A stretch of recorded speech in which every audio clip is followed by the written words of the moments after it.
Ja nechcem, aby boli nejaké veľké rozdiely medzi tým, čo sme povedali pred voľbami a po voľbách.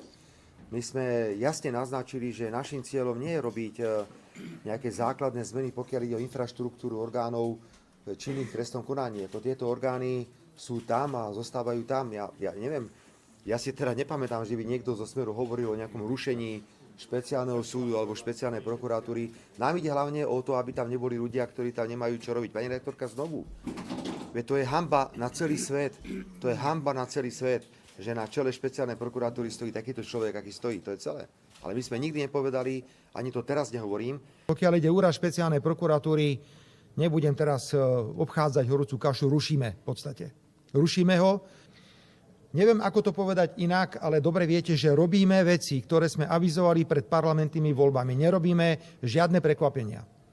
Aby som použil niečo také pochopiteľné, chcem povedať, že úrad špeciálnej prokuratúry sa jednoducho nedá opraviť.